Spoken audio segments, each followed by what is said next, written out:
If you want an air base that looks like this, let's look at the econ here of 190, as opposed to an air base which looks like this, as opposed to half the income, then watch this game guide on how to macro air and where the meta really is at, particularly with glitters and with airplay.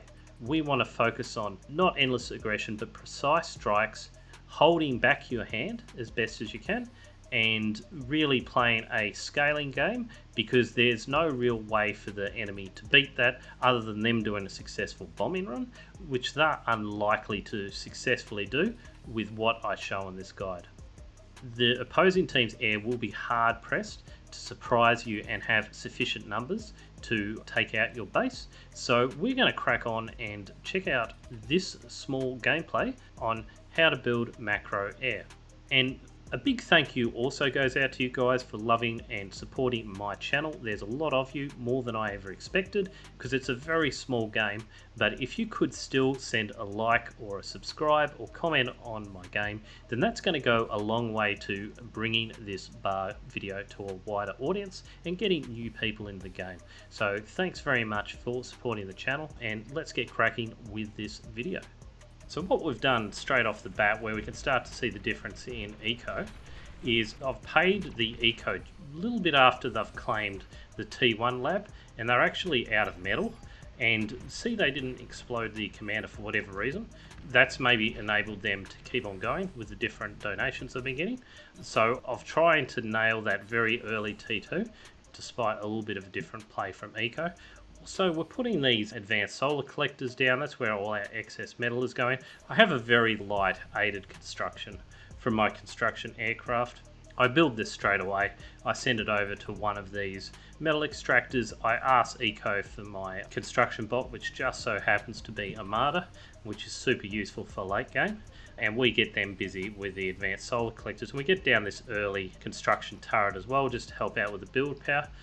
To make this build even better, especially for an eco build, around this current time, I would consider actually exploding the commander and taking the resources, because I would usually consider that, but I just noticed here it produces some metal.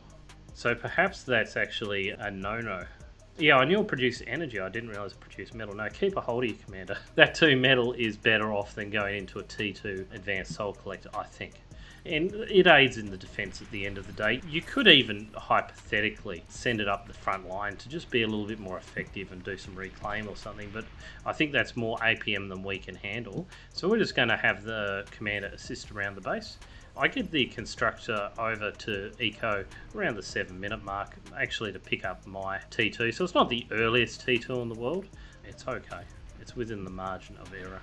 The only issue I've had with this eco build so far is I might have reclaimed this advanced solar collector had I done it again. That's getting built at the moment, just to ensure we have plenty of metal for this first advanced metal extractor. We're going to move forward a little bit just to see these metal extractors getting built. And I'm always hitting next, so I'm constantly not wasting time with my waddling T2 constructor getting around. As we start to excess metal here, I'm building plenty of extra construction turrets, and we're going to produce about 12 or so of these advanced solar collectors, just because building aircraft is such an energy intensive thing, and it helps us step up to the fusion reactor. Also, we built an early advanced energy converter to make good use of the really effective metal conversion rate there, making sure I always have an excess of these babies. Now we're getting up to the stage we might actually see a bombing run from the enemy, this sort of window ahead of us. And we can see I've got about 50 aircraft, so that's pretty good. They're only T1, but they're Cortex, which is very nifty interceptor indeed. Our opposing air, just to give you an idea of what it might look like, they've got about 44, but they're Armada, which is, I think Falcons are a little bit not as good, but it's a reasonable sort of craft. They've got an income of about 48, which is pretty average. Ours is about 79, so we're definitely going hard on the eco, and we haven't even built this second fusion reactor yet. If I was going to be honest with you, pretty much everything's going towards eco in the build, with the occasional bit going to the fighters to make sure I've got enough, depending on how I feel. Is the other air very strong? Now you can tell sometimes just from the density, I suppose, of this blob. And also when we push forward, I get to spy a little bit the numbers of aircraft they might have. Nothing I've seen so far has me too worried. Interestingly, and this is one thing air can do, but I wouldn't recommend it, is to use T1 bombers on these little intrusions.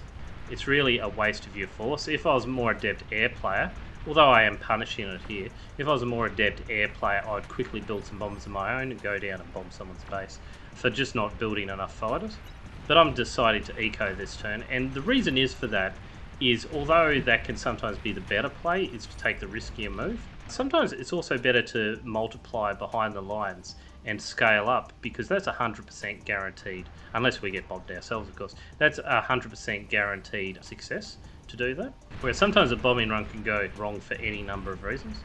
I've only got about 10 interceptors out at the moment though, and it's forcing them to pretty much just go full speed with that. So I'm not getting the T2 down too early, I'm getting it out about the 17-minute 30 mark.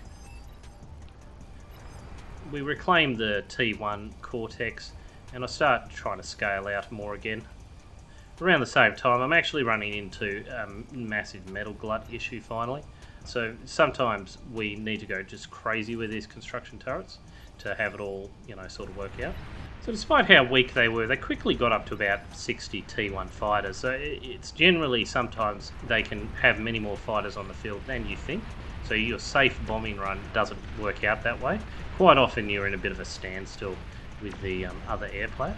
One thing I'm starting to do as well is I'm building these long-range anti-airs on the front, because generally speaking these players will never build them, and they're just so good for just establishing a clear barrier as well, and making sure if we're in any dogfights, they're getting hit as soon as we withdraw. At this time, because we're starting to get some marauders attack us, I'm building about 12 gunships to try and make sure we don't get any catastrophic leak. And this is going to be much more effective than us using T1 bombers to try and plug holes. Very economical and effective unit, the gunship, as long as we don't get shot down by the enemy fighters, of course. You can see how devastating it is. Each of these missiles take off a good deal of chunk of health. Really mow them down. So they've also decided bombers aren't the best, and they've gone forward with their light gunships. I'm going to punish air once again for just being a little bit too greedy and trying to defend their own territory. And I run away before they can really respond with the fighters. That's a decent amount, that's 100 fighters still, so we've got to be respectful of that. Although my T2 fighters are going to just absolutely annihilate them in a one-on-one battle, it can still add up. Surprisingly, I've still got 35 Valiants. I think we had a leak here, and blue is a little bit disheartened, as you could understand. So we're a little bit before the 25-minute mark now, and I'm deciding to finally get some bombers through, because I just see how much we are beating up the air, and I'm feeling good about our eco position, and if I need to quickly follow up with some more bombers and some more aircraft, I can do so very quickly. So I'm also creating this as well to actually get a armada T2 plant. That's the idea. So I can just create a whole host of fighters quickly if need be. Now, one thing I've done is I have scouted it before what I'll actually want to hit, and it's this zone around here. So I'm going to line that up before I even take off, and I'm joining the fighters, just screening ahead of the bombers. Trying to make sure if the fighter horde hits me, I'm protecting the bombers reasonably. I'm not sure I micro this too well at the end, but I've got enough bombers, 10 of them, to just pull through and do some eco damage. And took down some turrets and advanced metal extractors, so that really is quite disheartening to get that. And as we can see, the eco is about 37, and you're not going to be able to do much with that, and sort of the construction turret count's pretty low. So Resign goes through, and just before the Resign goes through, actually, because I can't blame blue for being a bit disheartened, actually our MVP goes to Shantok here, who has been just producing this unbelievable amount of metal, even beating me. So they just must be a very greedy player, and they have so many units on the board now. But essentially we're going to compare us to the enemy air. Their air's been fine. They've been a little bit unconventional in what they've done. They've contributed, they've helped maybe plug some leaks and that. So they're going okay, and if we can have a look I've produced about 111k at this point because we've mainly been able to scale. That's even beating out easily our eco on our team, who's had other things to do. Apart from Shantok, I can't explain why that's so high. He's just an unbelievable player. But if you play really well macro game, you can of course do that with a lot of advanced metal constructors. We only have 6 to work with, so we're always going to be limited in what we can do from a scaling base. But if we go over and look at the other teams here, I think it's Lucifer, we've about doubled them, nearly doubled their amount, and we've almost tripled their energy production. So our scaling is just going to go ahead and stronger and stronger and stronger.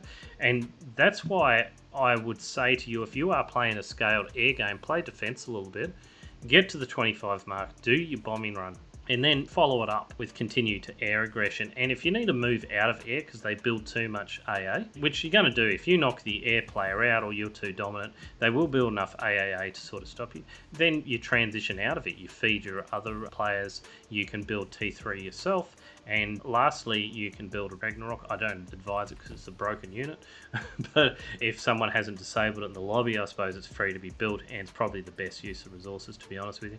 And that's the reason to play a scaled air, is because although I could have hit them at 17 minutes, if let's say I went for eco tech here and I bombed them and basically won the game right away, I always take the risk that they get up a few quick, really speedy flak guns, and that knocks me out of the game. They can do enough to sort of stop my bombing run, which sets you behind quite a bit. But even if I take out a player's eco here, that might set them back 5 minutes or something, but it's not going to totally win the game. And you've got to keep that in your mind as air. You're there to do some really precision strikes for maximal damage and sort of tip the balance a little bit, but your main job is to actually stop the other air from doing that in return. And lastly is then there to move into the late game where you're one of the best scale economies, and we can make use of that in a variety of ways. So that's where I think the meta is with Glitter's Air, is pretty much showing you that. If you haven't got a plan as opposed to a macro game, that's what it's going to end up, is that you're going to win the game around the 25-minute mark and have twice the economy. Alright, thanks very much for watching this video. See you next time.